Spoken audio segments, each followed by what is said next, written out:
Okay, today we will start the next chapter. That chapter is chapter 12, atoms. देखिए atoms के बारे में basic से स्टार्ट करते हैं। जैसे कि हमने पुराने जो हमारे इंडियन फिलोसफर हैं उनके बारे में सुना हुआ है, जैसे महर्षि कणाद हो गए, आर्यभट्ट हो गए, तो इन्होंने भी एटम्स के बारे में थोड़ी थोड़ी इंफॉर्मेशन लिखी थी। एटम्स या इनको हिंदी में हम लोग कण बोलते हैं, पार्टिकल्स जिसको हम लोग बोलते हैं पार्टिकल्स, उसको हिंदी में कण बोला जाता है। तो जो कण होते हैं उनके बारे में इन्होंने एक्सप्लेन किया था। तो महर्षि कणाद ने ऑलरेडी इसके बारे में बता दिया था कि जो भी मटेरियल्स होते हैं वो छोटे छोटे पार्टिकल से मिलकर के बने होते हैं, स्मॉल पार्टिकल से मिलकर के बने होते हैं। तो ये इन्फॉर्मेशन ऑलरेडी हमारे ऋग्वेदों में लिखी हुई थी। तो कुछ साइंटिस्ट लोगों ने उन्हीं ऋग्वेदों को स्टडी किया और उन्हीं में से इंफॉर्मेशन निकालनी स्टार्ट की और आगे एटम के बारे में स्टडी किया। तो जॉन डॉल्टन ने सबसे पहले इस वर्ड का यूज किया था, एटम। एटम का मतलब क्या होता है? इनडिविजिबल, जिसको तोड़ा नहीं जा सकता। Smallest individual particle is called atom. ये किसकी स्टेटमेंट थी? ये जॉन डॉल्टन की तो स्टेटमेंट थी। The smallest individual particle is called atom.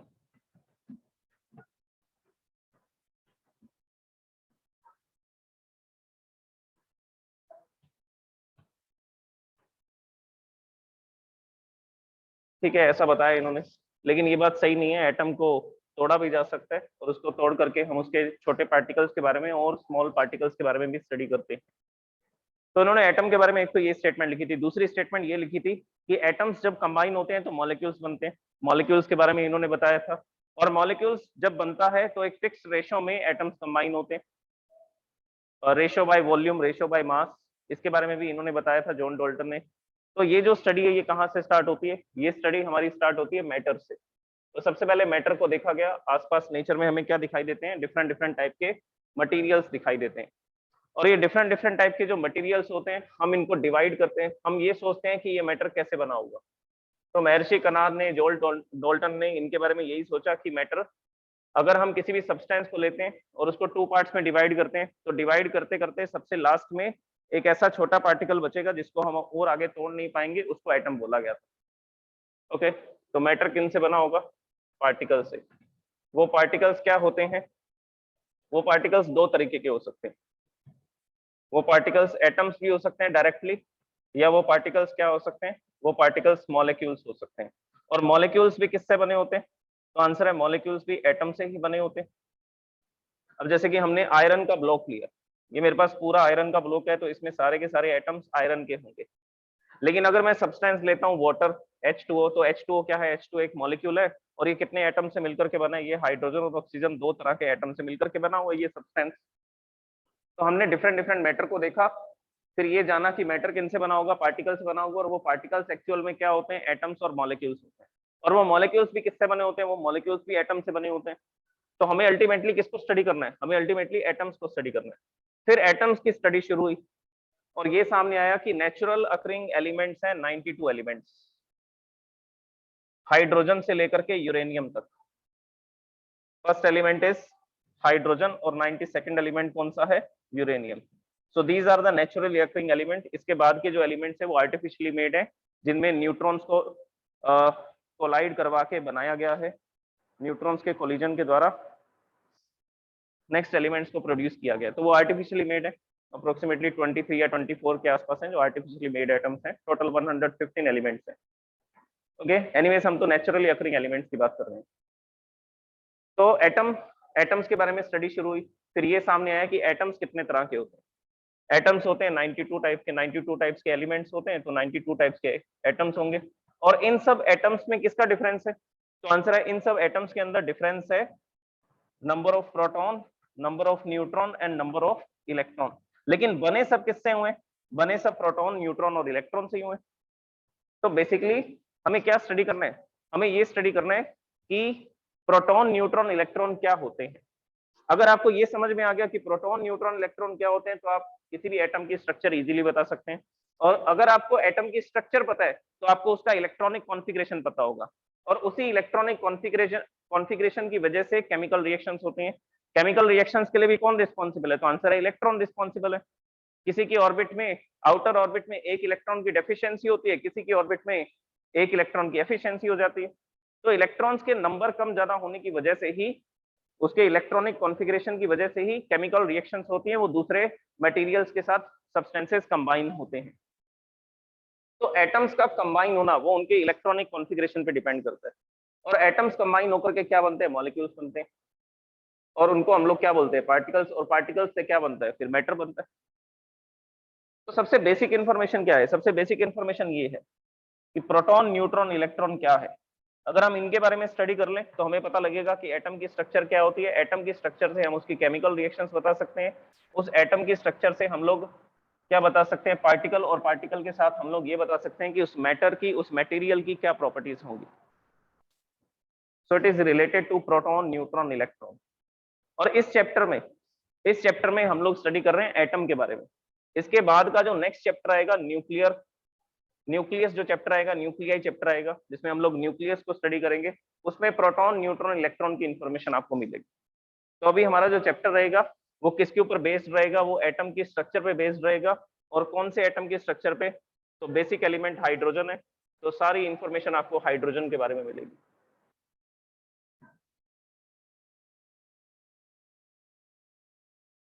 So now we will start the chapter. तो इसमें सबसे पहला टॉपिक आएगा थॉमसन्स मॉडल ऑफ एटम।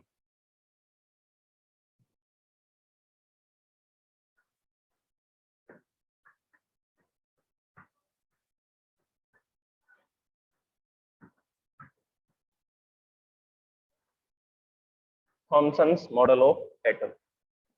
देखिए वही जे थॉमसन है। जे थॉमसन जिन्होंने इलेक्ट्रॉन की डिस्कवरी की थी, इलेक्ट्रॉन के बारे में बताया था जिन्होंने। उन्होंने कुछ एक्सपेरिमेंट किया था सीआरटी का, कैथोड रे ट्यूब का। उस एक्सपेरिमेंट में ये सामने आया कि कुछ पार्टिकल्स हैं जो पॉजिटिव प्लेट की तरफ ट्रेवल करते हैं। और अगर कुछ पार्टिकल्स जो पॉजिटिव प्लेट की तरफ ट्रेवल कर रहे हैं तो जरूर उनका नेचर कैसा होना चाहिए? जरूर उनका नेचर नेगेटिव होना चाहिए। तो जे थॉमसन ने सीआरटी के एक्सपेरिमेंट से ये बताया था कि सब्सटेंसेस के अंदर नेगेटिवली चार्ज पार्टिकल्स होते हैं और उन नेगेटिवली चार्ज पार्टिकल्स को क्या बोलते हैं? इलेक्ट्रॉन्स बोलते हैं।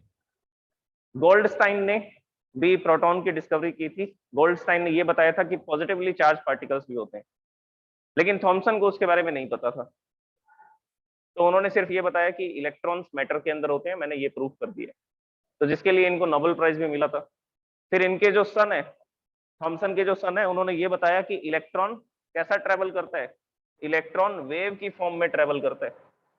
इलेक्ट्रॉन स्ट्रेट लाइन में ट्रेवल नहीं करते हैं। इलेक्ट्रॉन किस फॉर्म में ट्रेवल करते हैं? वेव की फॉर्म में ट्रेवल करते हैं। तो इनका जो सन है, उन्होंने इसको प्रूफ करके बताया कि इलेक्ट्रॉन एक्चुअल में, पार्टिकल एक्चुअल में वेव की फॉर्म में ट्रेवल करते हैं। तो उसके लिए उनको भी नोबेल प्राइज मिला। ओके, तो जे थॉमसन के मॉडल के बारे में बात करते हैं।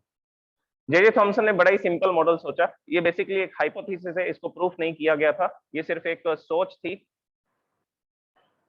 तो उन्होंने ऐसा सोचा कि शायद एटम एक स्फेयर होता होगा,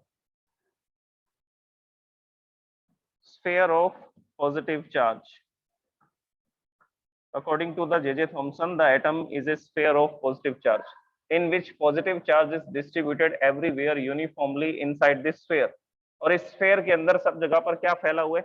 सब जगह पर पॉजिटिव चार्ज डिस्ट्रीब्यूटेड है uniformly. So this is the sphere of positive charge in which electrons are embedded. और इसके बीच में कहीं पर अलग अलग रैंडमली, कहीं पर भी क्या होंगे? इलेक्ट्रॉन्स होंगे। ठीक है भैया, इन्होंने बोल दिया इलेक्ट्रॉन्स होंगे, लेकिन ये कुछ प्रूफ नहीं कर सकते। इस थ्योरी से, इस एटम की स्ट्रक्चर से हम ये नहीं बता सकते हैं कि एक एटम के अंदर से एनर्जी कैसे निकलती है, इलेक्ट्रोमैग्नेटिक वेव्स कैसे प्रोड्यूस करता है फिर ये एटम। और हम इन एटम्स को देख पाते हैं, हम मटेरियल्स को देख रहे हैं, तो मतलब एटम्स के अंदर से लाइट आ रही है, इलेक्ट्रोमैग्नेटिक वेव्स आ रही हैं। और ये इलेक्ट्रोमैग्नेटिक वेव कैसे प्रोड्यूस करेगा? तो अगर ये इन बात के जवाब नहीं दे पाएगा तो हम बोलेंगे वो इसकी ड्रॉबैक्स हैं, वो इसकी क्या हो जाएंगी? वो इसकी ड्रॉबैक हो जाएंगी।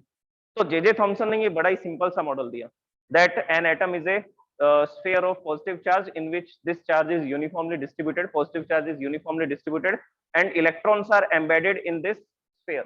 और electrons इसके अंदर embedded रहेंगे, इसके अंदर लगे हुए रहेंगे at random, randomly, कहीं पर भी हो सकते हैं electron. So this is the model of J Thomson. अब जे थॉमसन का जो मॉडल है, उन्होंने इसका साइज भी बताया। एवोगैड्रो बता चुके थे एटम का जो साइज होता है वो approximately 10 to the power -10 metre होता है। तो इन्होंने बोला कि ये 10 टू द पावर -10 मीटर का एक स्फीयर होगा, रेडियस का स्फीयर होगा, पॉजिटिव स्फीयर। और इन्फॉर्मेशन देखिए इसके बारे में क्या क्या बताएगी। और इन्फॉर्मेशन इन्होंने एक बात बिल्कुल ठीक बोली, वो ये बोला कि जितना इसमें पॉजिटिव चार्ज होगा उसी के हिसाब से इसमें नेगेटिव चार्ज होगा, उसी के बेसिस पर इसमें इलेक्ट्रॉन्स होंगे, so that it will be electrically neutral. और एक बात इन्होंने बिल्कुल ठीक ठीक बोली, that this atom is electrically neutral, क्योंकि नेचर में हमें जो सब्सटेंसेस मिलते हैं वो इलेक्ट्रिकली न्यूट्रल होते हैं, तो एटम का भी न्यूट्रल होना जरूरी है, जिसमें इतना पॉजिटिव, जिसमें पॉजिटिव चार्ज और नेगेटिव चार्ज क्या होंगे, इक्वल होंगे, और इसमें जितना भी पॉजिटिव चार्ज है उसके बेसिस पर इसमें इलेक्ट्रॉन्स होंगे, ठीक है, so that it will be electrically neutral. तो ये जे थॉमसन का मॉडल था, जिसको क्या क्या नाम दिए गए, जिसको कंपेयर किया गया किससे, प्लम पुडिंग से, जिसको कंपेयर किया गया प्लम पुडिंग से, तो इसीलिए इसका नाम क्या रख दिया गया, इसका नाम रख दिया प्लम पुडिंग मॉडल। अब देखिए प्लम पुडिंग, पुडिंग क्या होती है, पुडिंग एक खीर होती है जिसमें हम लोग प्लम डाल देंगे, प्लम एक फ्रूट है, तो वो प्लम जो होगा वो कैसा रहेगा, वो उसके अंदर एट रैंडम रहेगा, रैंडमली उसमें डिस्ट्रीब्यूटेड रहेगा। तो जैसे कि हम लोग खीर बनाते हैं, खीर में हम लोग काजू किशमिश ड्राई फ्रूट्स डाल देते हैं, तो वो ड्राई फ्रूट्स कैसे रहते हैं, एट रैंडम रहते हैं। तो इसी तरह से इन्होंने बोला कि ये एक पॉजिटिव चार्ज का स्फीयर है जिसमें इलेक्ट्रॉन्स एट रैंडम रहेंगे, कहीं पर भी रहेंगे। इसके बाद में इसको कंपेयर किया गया किसके साथ, वाटरमेलन के साथ, तो इसको वाटरमेलन मॉडल भी बोलते हैं। वाटरमेलन में जो रेडिश पार्ट है वो पॉजिटिव चार्ज को बता रहा है, और उसके बीच में जो सीड्स हैं, ब्लैक कलर के सीड्स हैं, वो जो सीड्स हैं वो सीड्स हैं इलेक्ट्रॉन्स, जो रैंडमली कहीं पर भी हैं। तो आप इसको plum pudding model, watermelon model दोनों बोल सकते हैं। सो this is the Thomson model of atom. अब इसकी ड्रॉबैक्स के बारे में बात करते हैं। देखिए इसकी ड्रॉबैक क्या क्या होंगी। सबसे पहली ड्रॉबैक तो ये होगी, it could not explain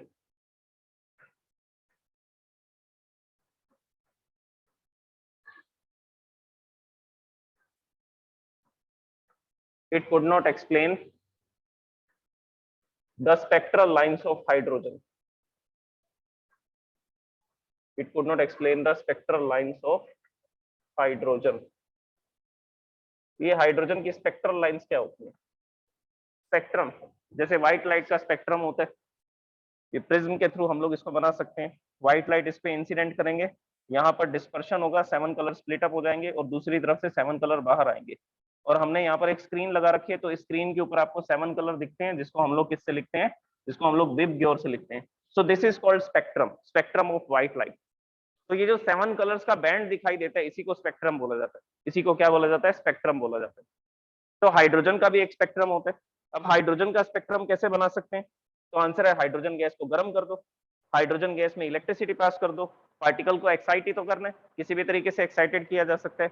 for example मान लीजिए हमने हाइड्रोजन गैस को हीटअप कर दिया, गर्म कर दिया 2000-3000 डिग्री सेल्सियस पे, तो इतनी ज्यादा हीट एनर्जी देने पर उसके जो पार्टिकल्स है वो ग्लो करेंगे, चमकेंगे, लाइट प्रोड्यूस करेंगे, और उस लाइट को हम लोग क्या करेंगे,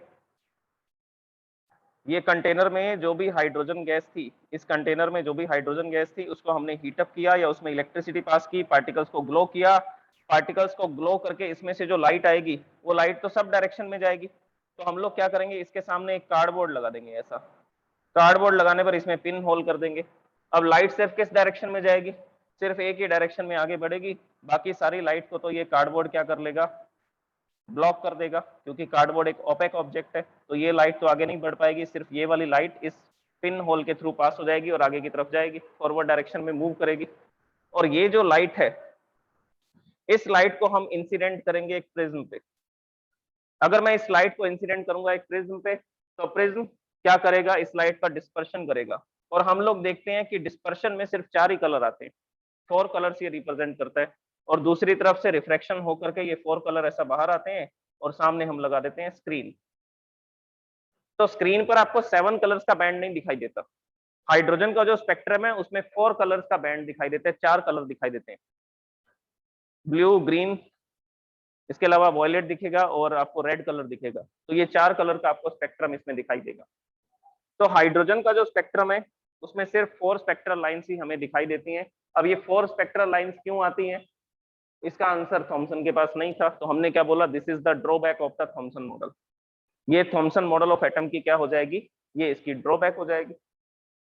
ओके, अब और ड्रॉबैक क्या है, दूसरी ड्रॉबैक ये है कि रदरफोर्ड ने एक एक्सपेरिमेंट किया था, अल्फा पार्टिकल स्कैटरिंग एक्सपेरिमेंट।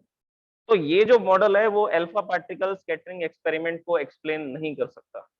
ये जो मॉडल है ये किसको एक्सप्लेन नहीं कर पा रहा है, अल्फा पार्टिकल स्कैटरिंग एक्सपेरिमेंट को एक्सप्लेन नहीं कर सकेगा। So we will say that it could not explain, it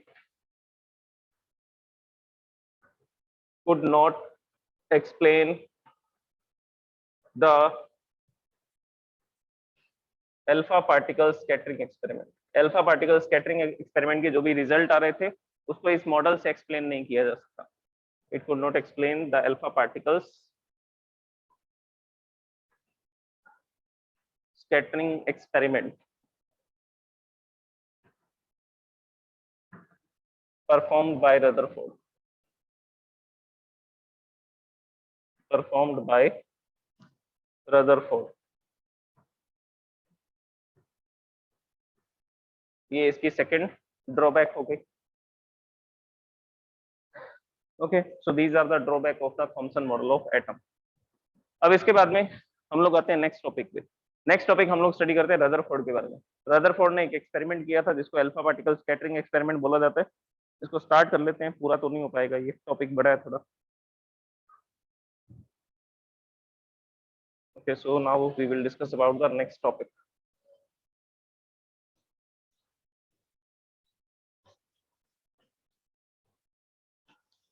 और उसी टॉपिक में पता लगेगा कि थॉमसन, ये जो प्लम कोडिंग मॉडल है, इस मॉडल से अल्फा पार्टिकल स्कैटरिंग एक्सपेरिमेंट को एक्सप्लेन करने में क्यों असफल रहे। तो इनकी असफलता का कारण इस एक्सपेरिमेंट में पता लगेगा।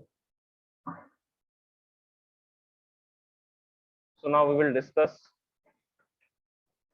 Rutherford's alpha particles scattering experiment। Rutherford's alpha particles scattering experiment।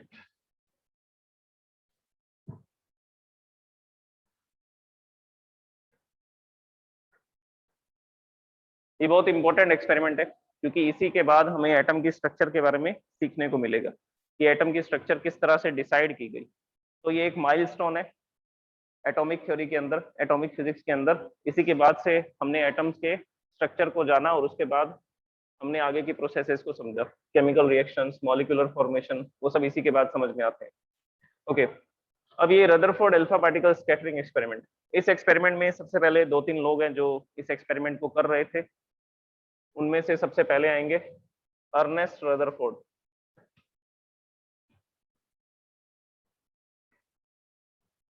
Ernest Rutherford. इसके बाद में इसमें एक और साइंटिस्ट थे जिसका नाम है अर्नेस्ट मार्स्टन। हैंस गीगर एक और इनके कोलैबोरेटर थे, Hans Geiger and next is Ernest Marsden. तो ये 3 लोगों ने मिलकर के एक्सपेरिमेंट किया था। अर्नेस्ट रदरफोर्ड जो कि प्रोफेसर थे यूनिवर्सिटी में और उनके स्टूडेंट है मार्स्टन। हैंस गीगर इनके साथ काम करते थे, ये भी प्रोफेसर थे, ये भी प्रोफेसर थे। तो इन दोनों ने मिलकर के एक एक्सपेरिमेंट को शुरू किया और ये जो अर्नेस्ट मार्स्टन है ये इनके स्टूडेंट थे। तो 3 लोग इस एक्सपेरिमेंट में कंट्रीब्यूट कर रहे थे और इस एक्सपेरिमेंटल सेटअप के बारे में देखते हैं कि इस एक्सपेरिमेंट में कौन कौन से इंस्ट्रूमेंट्स का, क्या क्या ऑपरेटर्स का यूज किया गया। देखिए, सबसे पहले हमें एक रेडियो एक्टिव मटेरियल चाहिए होगा। रेडियो एक्टिव मटेरियल का क्या काम होगा उसके बारे में भी हम लोग डिस्कस करते हैं, और ये रेडियो एक्टिव मटेरियल्स क्या होते हैं ये भी डिस्कस करना पड़ेगा।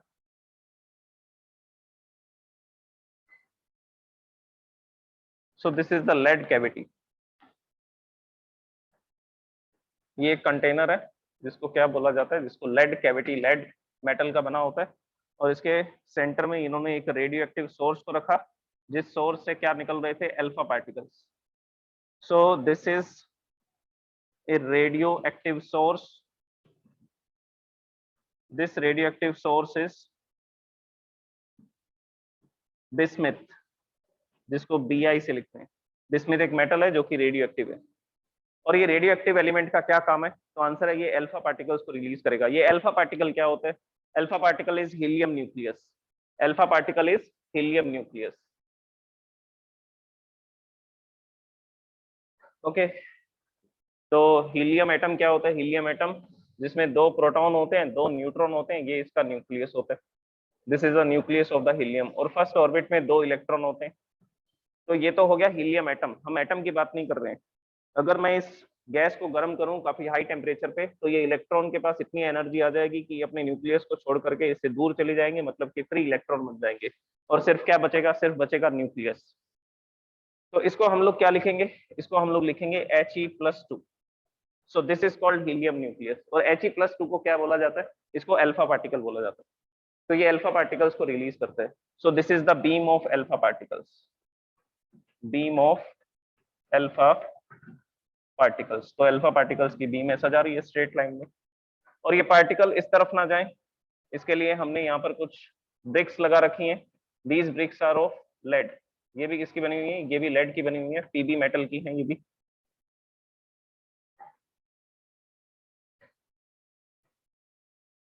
ये सारे ऑपरेटर्स जो भी इसमें यूज किए जा रहे हैं, सबकी वर्किंग में एक्सप्लेन करूंगा। वन बाय वन डिस्कस करते हैं सबको, फिर हम लोग एक्सपेरिमेंट स्टार्ट करेंगे कि क्या क्या ऑब्जर्वेशन हैं और क्या रिजल्ट हैं इसके। और यहाँ पर इसके सामने लगाया गया था gold foil.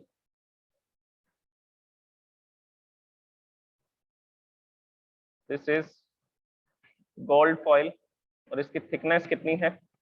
10⁻⁻7 metre. Very thin. 10⁻⁻7 metre ये इसकी थिकनेस है। और इसके सामने एक स्क्रीन लगाई गई थी।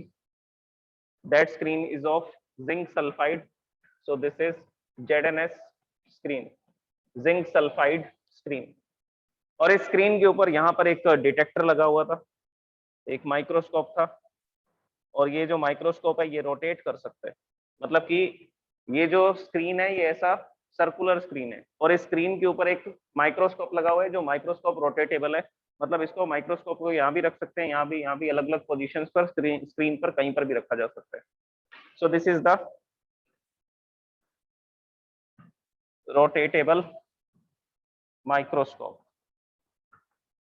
और you can say that it is a detector. ये एक डिटेक्टर है जो ये बताएगा कि अल्फा पार्टिकल कहाँ पर स्ट्राइक कर रहे हैं। ये थिकनेस 10⁻⁻7 मीटर है। इसको नोट्स में लिख लेंगे हम लोग। ये स्ट्रेट लाइन। ओके, अब कहानी शुरू करते हैं। देखो, कहानी ये है कि सबसे पहले रेडियो एक्टिव सोर्स क्या होता है। जो रेडियो एक्टिव एलिमेंट्स होते हैं वो है heavy metals. Heavy metals, heavy elements आप उनको बोल सकते हैं। और ये जो हैवी एलिमेंट्स होते हैं, इनमें ऐसा क्या प्रोसेस होता है कि ये अपने अंदर से 2 प्रोटॉन्स को निकालते हैं। 2 प्रोटॉन एक साथ आते हैं तो हम लोग बोलते हैं कि वो अल्फा पार्टिकल है, हीलियम न्यूक्लियस है। अब उसका रीजन क्या है? अगर मैं इन एटम्स को कंपेयर करूं, किसके साथ? हाइड्रोजन के साथ। तो देखिए क्या है, ये मेरे पास हाइड्रोजन है। हाइड्रोजन के अंदर आप जानते हैं कि इसके न्यूक्लियस में सिर्फ एक ही प्रोटॉन होता है। और अगर मैं यूरेनियम की बात करता हूँ, 92nd एलिमेंट की बात करता हूँ, तो यूरेनियम कितने नंबर पे आता है? यूरेनियम 92nd एलिमेंट है। तो इसका मतलब इसमें 92 प्रोटॉन है। न्यूट्रॉन का नंबर 144 या 143 के आसपास होता है। चलिए हम लोग ऐसा मान लेते हैं। यूरेनियम को लिखने का तरीका क्या होगा? यूरेनियम को लिखने का तरीका होगा 92U235। ऐसा भी लिख सकते हैं इसको। और इसको इसमें से माइनस करोगे तो ये पता लगेगा कितने न्यूट्रॉन्स हैं। तो इसमें 92 प्रोटॉन है और 143 न्यूट्रॉन्स हैं। तो ये पूरा का पूरा एटम ऐसा, इसका जो न्यूक्लियस है वो न्यूट्रॉन प्रोटॉन से ऐसा भरा हुआ है। बीच बीच में न्यूट्रॉन्स भी हैं, प्रोटॉन्स भी हैं। सो this is the structure of the uranium, जिसमें 92 प्रोटॉन है, 143 न्यूट्रॉन्स है। अब अगर आप इसको हाइड्रोजन से कंपेयर करोगे, एक प्रोटॉन से कंपेयर करोगे, तो साइज काफी बड़ा आएगा। और इतना बड़ा साइज होने के कारण से ये जो न्यूक्लियस है ये अनस्टेबल होता है। ये अनस्टेबल क्यों है उसका कारण मैं आपको बता देता हूँ। कारण ये है कि प्रोटॉन न्यूट्रॉन अपने आसपास की 10⁻⁻15 मीटर की रेंज में अट्रैक्शन फोर्स लगा सकते हैं, और उस फोर्स को हम लोग न्यूक्लियर फोर्स बोलते हैं। तो ये प्रोटॉन अपने आसपास के प्रोटॉन न्यूट्रॉन्स को अट्रैक्ट करेगा, जो कितनी रेंज में आएंगे? जो आएंगे 10⁻⁻15 मीटर की रेंज में। This is the range of nuclear force and this is the nuclear force. तो ये न्यूक्लियर फोर्स है, प्रोटॉन न्यूट्रॉन्स के बीच में जो काम करता है उसको न्यूक्लियर फोर्स बोलते हैं। रेंज बहुत छोटी है लेकिन लॉन्ग रेंज फोर्स है 10⁻⁻15 मीटर। अब ये प्रोटॉन इस प्रोटॉन को अट्रैक्ट तो नहीं कर पा रहा है क्योंकि इस प्रोटॉन और इस प्रोटॉन की डिस्टेंस काफी ज्यादा है। ये वाले प्रोटॉन को कंसीडर कर रहे हैं, this proton and this proton, इन दोनों की डिस्टेंस इतनी ज्यादा है 10⁻⁻15 मीटर से ज्यादा डिस्टेंस है, तो अट्रैक्शन फोर्स नहीं लगेगा, न्यूक्लियर फोर्स काम नहीं करेगा। लेकिन ये एक दूसरे को रिपेल जरूर कर सकते हैं, इलेक्ट्रोस्टैटिक फोर्स तो लगा सकते हैं। तो ये जो एजेस पर किनारों पर प्रोटॉन है ये एक दूसरे को रिपेल करते हैं। अब जैसे ये प्रोटॉन हुआ तो 10⁻⁻15 मीटर की रेंज वालों को तो ये अट्रैक्ट कर लेगा, लेकिन ये प्रोटॉन इस प्रोटॉन को अट्रैक्ट नहीं कर पाएगा, लेकिन एक दूसरे को क्या कर रहे होंगे, रिपेल कर रहे होंगे। तो ये रिपल्शन फोर्स इतना ज्यादा बढ़ जाता है कि कुछ समय बाद ये न्यूक्लियस टूट जाता है, और न्यूक्लियस के टूटते ही इसके अंदर से कुछ पार्टिकल्स निकल सकते हैं। हो सकता है, देखो अलग अलग फ्रैक्शंस हो सकते हैं, कुछ भी पॉसिबल है इसमें। हो सकता है कि ये न्यूक्लियस इस तरह से ऐसा डिसोसिएट हो जाए, टूट जाए टू पार्ट्स में। अगर ये टू पार्ट्स में डिसोसिएट हो गया तो एक पार्ट में मान लीजिए 36 प्रोटॉन रह गए और दूसरे पार्ट में 56 प्रोटॉन रह गए, तो क्या एलिमेंट बन जाएंगे? 36 प्रोटॉन वाले को क्रिप्टॉन बोलते हैं और 56 प्रोटॉन वाले को बैरियम बोला जाता है। तो क्या होगा, एक तरफ 36 प्रोटॉन रह गए, क्रिप्टॉन बन गया, दूसरी तरफ 56 प्रोटॉन रह गए, बैरियम बन गया, तो दोनों ही एलिमेंट बन गए। ऐसा भी पॉसिबल है, या ये भी पॉसिबल है कि इसके अंदर से प्रोटॉन प्रोटॉन न्यूट्रॉन न्यूट्रॉन का ऐसा एक पेयर निकले, और उसी पेयर को क्या बोलते हैं, अल्फा पार्टिकल बोलते हैं, हीलियम न्यूक्लियस बोलते हैं। तो इसमें से कुछ प्रोटॉन अलग से भी बाहर आ सकते हैं, दो प्रोटॉन एक साथ बाहर आएंगे तो अल्फा पार्टिकल भी इसमें से रिलीज हो सकता है। ये तो यूरेनियम है, यूरेनियम के जो फ्रैक्शंस होते हैं वो एलिमेंट्स ही होते हैं। यूरेनियम के जो फ्रैक्शंस होते हैं वो जनरली क्या होते हैं, वो कुछ नए एलिमेंट्स ही होते हैं, स्मॉलर एलिमेंट्स ही होते हैं, और उसके अलावा इसमें से न्यूट्रॉन्स बाहर आ सकते हैं, यूरेनियम में से न्यूट्रॉन्स बाहर आ सकते हैं। और ये जो एलिमेंट होते हैं जिसमें से न्यूट्रॉन प्रोटॉन अल्फा पार्टिकल या दो नए एलिमेंट बनते हैं, इन सारे हैवी एलिमेंट्स को क्या बोला जाता है, radioactive elements. These are called radioactive elements. और जब भी न्यूक्लियस टूटता है तो इलेक्ट्रोमैग्नेटिक वेव्स निकलती हैं। कौन सी इलेक्ट्रोमैग्नेटिक वेव्स? ये 11th क्लास में रेडिएशन में बताया था मैंने। कौन सी इलेक्ट्रोमैग्नेटिक वेव्स निकलेंगी? तो आंसर है gamma rays. Gamma rays are of very high energy waves. इसको आप इस फॉर्मूला से समझ सकते हैं, E is equal to H nu. Frequency is very higher, बहुत ज्यादा फ्रीक्वेंसी होती है इसकी, और फ्रीक्वेंसी अगर ज्यादा है तो एनर्जी ये कैरी करेंगे, लार्ज एनर्जी कैरी करेंगे, और अगर ये large amount of energy carry करेंगे तो बेसिकली क्या कर सकते हैं, आसपास का जो भी एनवायरनमेंट है उसको बर्न कर सकते हैं, जला सकते हैं, टिश्यूज को डैमेज कर सकते हैं, जो भी ह्यूमंस इसके आसपास काम करेंगे। तो हमें इस रेडियो एक्टिव सोर्स को बचा करके रखना पड़ेगा, ताकि इससे जो रेडिएशंस निकल रहे हैं, इससे जो पार्टिकल्स निकल रहे हैं, वो आसपास जो भी वर्किंग जो इस सिस्टम के आसपास वर्क कर रहे हैं उसके साथ जाकर के ये कोलाइड ना करेंगे पार्टिकल्स या ये रेडिएशन गामा रेज। तो रेडियो एक्टिव सोर्स में से गामा रेज भी निकलती हैं, हाई एनर्जी की वेव्स भी निकलती हैं जिनको गामा रेज बोला जाता है, और ये क्या कर सकती हैं, ये टिश्यूज को, सेल्स को डैमेज कर सकती हैं, बर्न कर सकती हैं, जला सकती हैं, इतनी हाई एनर्जी की वेव्स होती हैं। और इसमें से कुछ पार्टिकल्स भी निकल रहे हैं, वो पार्टिकल भी हमारे सेल्स के साथ जाकर के कोलाइड कर सकते हैं। सेल प्रोटीन से बना हुआ है तो प्रोटीन की स्ट्रक्चर को तोड़ सकते हैं। पार्टिकल छोटा होगा ना, मॉलिक्यूल से तो छोटा ही होता है पार्टिकल, एटम, और हीलियम एटम है, वैसे ही स्मॉल एटम है ये हीलियम एटम। तो रेडियो एक्टिव सोर्स का जो भी रेडिएशन हो रहा है उस रेडिएशन से बचने के लिए हमने इसको इसमें बंद कर रखा है, इसको लेड कैविटी में बंद कर रखा है। लेकिन ये अल्फा पार्टिकल इधर भी जा सकते हैं, इस तरफ भी जा सकते हैं, इधर भी जा सकते हैं। तो जो साइड्स में अल्फा पार्टिकल्स जा रहे हैं उनको ब्लॉक करने के लिए भी हमने क्या लगा रखे हैं, हमने यहाँ पे लेड ब्रिक्स लगा रखे हैं। तो ये लेड ब्रिक्स क्या करेंगी, जो अल्फा पार्टिकल इधर जा रहा है, जो अल्फा पार्टिकल इधर जा रहा है उसको भी ब्लॉक कर देगी। अब सिर्फ कौन से वाले अल्फा पार्टिकल बचेंगे, जो स्ट्रेट लाइन में जा रहे हैं, जो अलग अलग डायरेक्शंस में जा रहे थे वो सब तो एब्जॉर्ब हो जाएंगे, सिर्फ सामने की डायरेक्शन में, फॉरवर्ड डायरेक्शन में जो जा रहे हैं, सिर्फ वो अल्फा पार्टिकल इसमें बचेंगे। और वो अल्फा पार्टिकल सामने जाकर के किससे कोलाइड करने वाले हैं, तो आंसर है गोल्ड फॉइल से। तो जब ये गोल्ड फॉइल से कोलाइड करते हैं तो कुछ ऑब्जर्वेशंस आती हैं।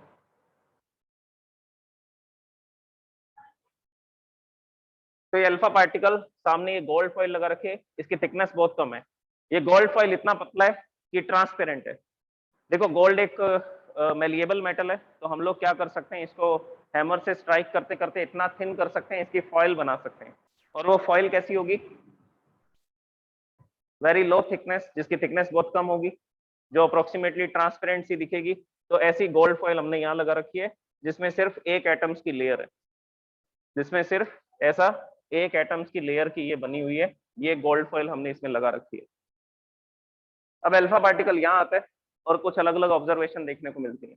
अब ये अल्फा पार्टिकल कहां पर जाकर के स्ट्राइक करेगा, कहां पर जाकर के स्ट्राइक करेगा, इसका पता लगाने के लिए हमने क्या लगा रखी है, जिंक सल्फाइड की स्क्रीन लगा रखी है। और जिंक सल्फाइड की स्क्रीन पर जैसे ही अल्फा पार्टिकल जाकर के टकराता है, ये प्रोड्यूस करता है ब्राइटनेस। ये क्या प्रोड्यूस करता है, ये ब्राइटनेस प्रोड्यूस करता है। और इस ये जो ब्राइटनेस होती है वो बहुत कम होती है। अगर ये ब्राइटनेस बहुत कम होती है तो इस ब्राइटनेस को देखने के लिए हमें किसकी हेल्प लेनी पड़ेगी, हमें माइक्रोस्कोप की डिटेक्टर की हेल्प लेनी पड़ेगी। तो माइक्रोस्कोप को यहां लेकर के आएंगे और देखेंगे कि कितने पार्टिकल्स इस पे टकरा रहे हैं। तो पहले माइक्रोस्कोप यहां रखेंगे और देखेंगे नंबर ऑफ पार्टिकल्स को काउंट करेंगे कि कितने पार्टिकल्स आकर के यहाँ पे कोलाइड करते हैं।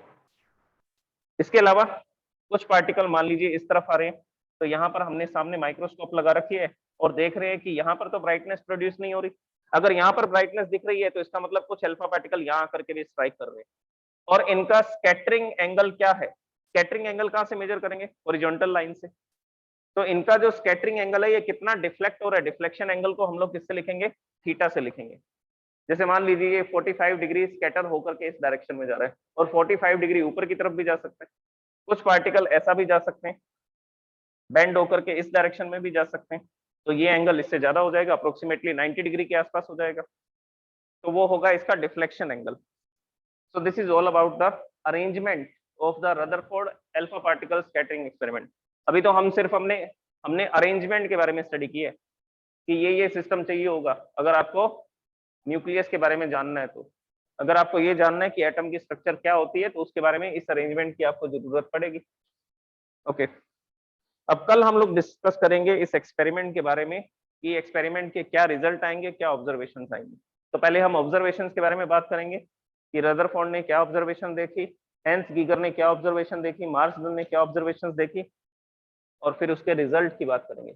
और वो जो रिजल्ट होगा वही एटॉमिक स्ट्रक्चर होगी।